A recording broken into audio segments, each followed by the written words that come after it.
जय जवान जय किसान, जय किसान।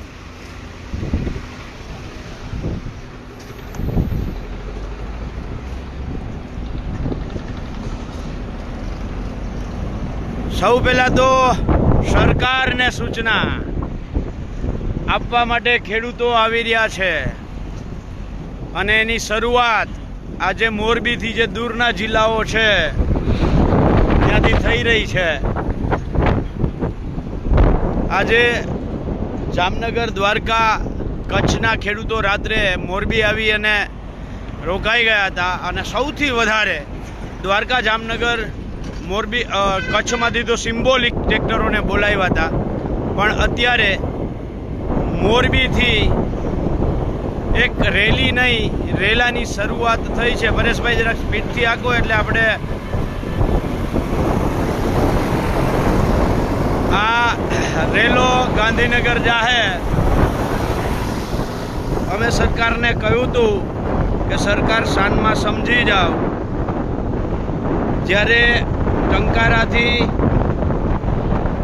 અમે ટ્રેક્ટરો લઈ અને મોરબી આજથી 2 મહિના પહેલાં જ્યારે રેલી કરી ત્યારે સરકારને કહ્યું હતું કે સરકાર શાનમાં સમજી જાઓ, નહીંતર આવનારા દિવસોમાં આ જ ટ્રેક્ટરોનો રેલો ગાંધીનગર પહોંચશે અને એ રેલાની શરૂઆત અત્યારે મોરબીથી થઈ ચૂકી છે। મોરબીના જેતપર ગામ પાસે આવેલ જેતપર ટોલ પ્લાઝાએ ખેડૂતો ભેગા થઈ અને આ શરૂઆત કરી છે।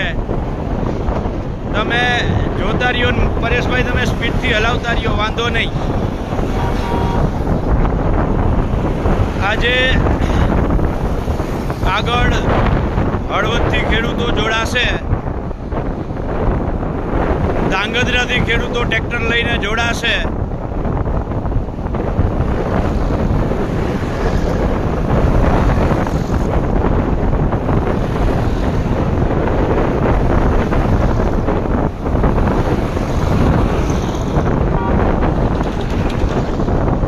આ રેલીની શરૂઆત છે।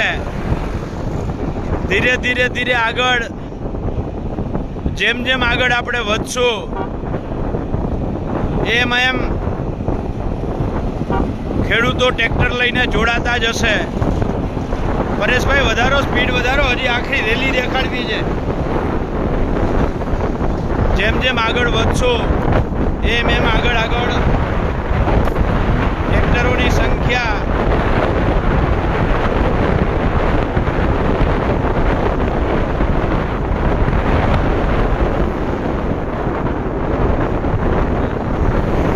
વધતી જશે। આગળ હજી કોંઢ, સાપકડા, હળવદ, ધાંગધ્રા, માલવણ, મૂડી, વઢવાણ, એ બધા જ ખેડૂતો આગળ ધીરે ધીરે આ ટ્રેક્ટર રેલીમાં જોડાતા જશે। ભલી કે એક શાયરે કહ્યું છે कि मैं चला था अकेला, मैं चलता गया और कारवा बनता गया। આ એવી રીતે આથી મોરબીથી શરૂઆત થઈ છે।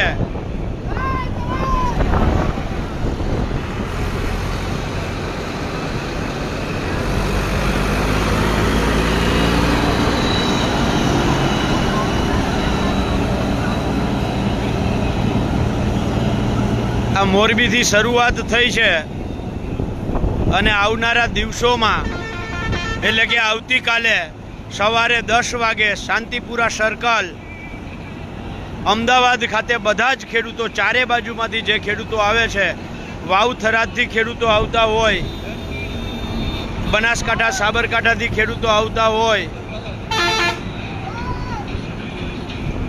એ તમામ જગ્યાના ખેડૂતો છે એ ટ્રેક્ટરો લઈ અને આવતીકાલે શાંતિપુરા સર્કલે ભેગા થશે અને ત્યાંથી બધા જ સામૂહિક રીતે ભેગા થઈ અને ગાંધીનગર તરફ પ્રસ્થાન કરશે। જય જવાન। એટલે ગુજરાતના ખેડૂતોને આહવાન કરું છું, હાકલ કરું છું કે તમે परेश एक मिनट भाई ने ओ महाराज गाड़ी साइड में चलाइयो बीच में इस तरफ क्यों घुस जा रहे हो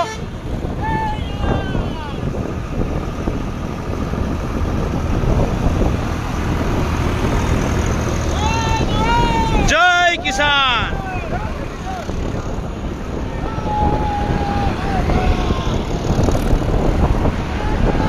जय किसान એટલે ગુજરાતના ખેડૂતોને આહવાન છે, હાકલ છે, વિનંતી છે.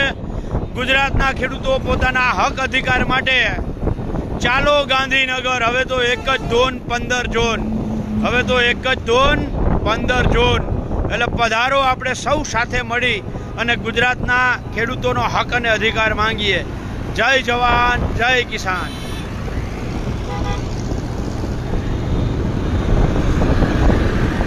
અરે સાઈડમાં લઈ લે, હાલવા દે. હવે આગળ લઈ લે, આગળ.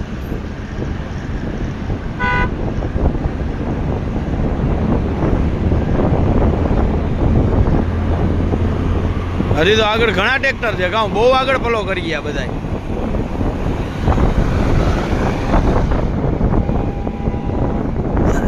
મિત્રો તમે જોવ છો, મોરબીથી જે શરૂઆત થઈ છે, ગુજરાતના ખેડૂતો કોઈ ઘરે ના બેસે. ગુજરાતના દરેક ખેડૂતને વિનંતી છે કે તમે તમારો એક દિવસનો સમય ગુજરાતના ખેડૂતોને આપો. જે ખેડૂત નથી એને પણ વિનંતી છે કે આપણે સવાર બપોર સાંજ ખેડૂતે પકાવેલું અનાજ ખાઈએ છીએ. આપણે સવાર બપોર સાંજ ખેડૂતોએ પકાવેલું અનાજ ખાઈએ છીએ. તો ખેડૂતોના સાથ સહકાર અને સમર્થનમાં ગુજરાતના ખેડૂતોને મદદ કરવા માટે, ગુજરાતના ખેડૂતોની આ લડાઈને સાથ સહકાર આપવા માટે ગાંધીનગર આવવું જોઈએ. આપ સૌને વિનંતી છે, ગાંધીનગર પધારો. જો આપ ગાંધીનગર ન આવી શકતા હોવ તો આપને વિનંતી છે કે આપ તમારા ઘરે આજે સાંજે એક દીવો પ્રગટાવો.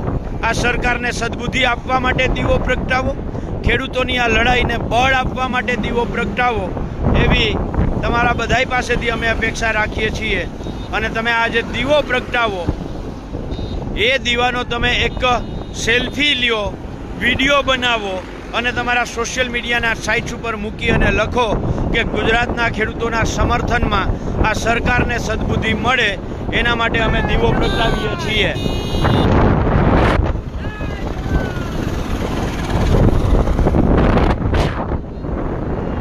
એટલે આપ સૌને વિનંતી છે કે ગુજરાતના ખેડૂતોને સાથ સહકાર સમર્થન આપો અને એના સમર્થનમાં આજે એક દીવો પ્રગટાવો.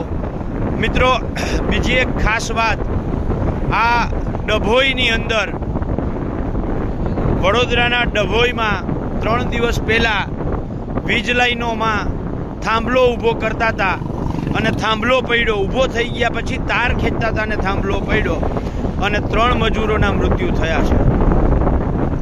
આ જે ઘટના છે એ ગુજરાતના ખેડૂતો ઉપર કેવું જોખમ છે એની સાક્ષી પૂરે છે. આ વીજ લાઈનો અમારા ખેતરમાં ઊભી થાય તો અમારા ખેતરમાં કાયમીનું જિંદગીભરનું જોખમ ઊભું થાય છે. અને આ જિંદગીભર જે અમારા ખેતરમાં જોખમ ઊભું થાય છે એની સામેની અમારી આ લડાઈ છે. એટલે ગુજરાતના ખેડૂતોને વિનંતી છે કે આપ સૌ સાથ સહકાર અને સમર્થન આપો. જે ખેડૂત નથી એવા તમામ લોકોને, નાગરિકોને, ભાઈઓને, બહેનોને ખાસ વિનંતી છે કે આજે તમારા ઘરે એક દીવો પ્રગટાવો અને ખેડૂતોની જે આ લડાઈ છે એને સાથ સહકાર અને સમર્થન આપો. વધારે હજી આગળ બહુ બધા ટ્રેક્ટર છે, પણ ફરીથી આપણે લાઈવમાં આવીશું, ચર્ચા કરીશું